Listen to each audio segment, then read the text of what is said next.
ఏంటిదే? ఈ రోజు కూడా పని దొరకలేదా? లేదొదినా. అయ్యో! ఇంట్లో సరుకులు గూడా అయిపోయాయి. బియ్యం గూడా కొంచెమే ఉంటే మీ ముగ్గురికి బాక్స్ కట్టా. ఏం చేయమంటావు వదినా?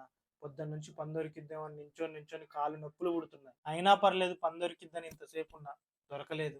అందుకనే ఇంటికొచ్చేసా వదినా. ఏం కాదులే. మీ అన్నయ్య వెళ్ళాడుగా. కూర్చో మంచినీళ్ళు తీసుకొస్తా.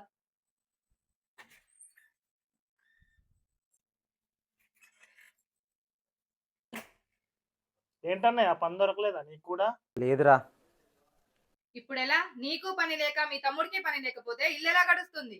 ఏమో కవిత, ఈ బీహార్ వాళ్ళు, ఎంపీ వాళ్ళు, యూపీ వాళ్ళు రావడం వల్ల మాకు పనే దొరకటం లేదు. వాళ్ళు తక్కువ డబ్బులకు చేస్తున్నారని మాకొచ్చే పనులు కూడా వాళ్ళకే ఇస్తున్నారు. మీలాంటి వర్కర్స్‌కు పని లేకపోతే చాలా మంది కుటుంబాలు రోడ్డున పడతాయి గదండీ! అవును కవిత, ఏం చేయాలో అసలు ఏం అర్థం కావడం లేదు. 2 నెలల సంది ఇంటి రెంట్ కట్టలేదు, కరెంటు బిల్లు కూడా కట్టలేదన్నయ్య. ఏదో ఒకటి చెయ్యన్నయ్య. మీరిద్దరూ ఈ పని వదిలేసి వేరే ఏ పనైనా చూసుకోండండి. ఎలా కవిత? మనకు అన్నం పెట్టిన దైవం ఈ పని. అలా ఎలా వదిలేస్తాం చెప్పు? మరి ఏం చేద్దామన్నయ్య?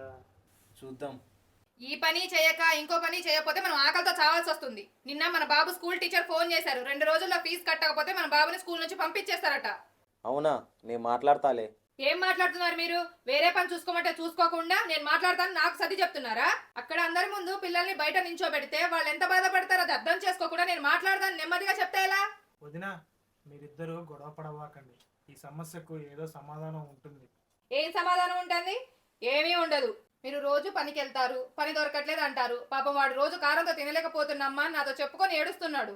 ఏం చేయను? నేను ఒక్క పూట తిని 2 పూటలు వాడికి పెడుతున్నాను. ఏంటి ఈ పరిస్థితి? ఆ పని మానేసి వేరే పని చూసుకోమంటే మీ అన్నయ్య నా మాట వినట్లేదు. ఏం చేయమంటావు? యూపీ వాళ్ళు, బీహార్ వాళ్ళు, ఎంపీ వాళ్ళ వల్ల మన ఆంధ్ర, తెలంగాణలో చాలా మంది ఆర్థికంగా ఇబ్బంది పడుతున్నారు. దీని మీద మీ అభిప్రాయం కామెంట్ రూపంలో తెలియజేయండి.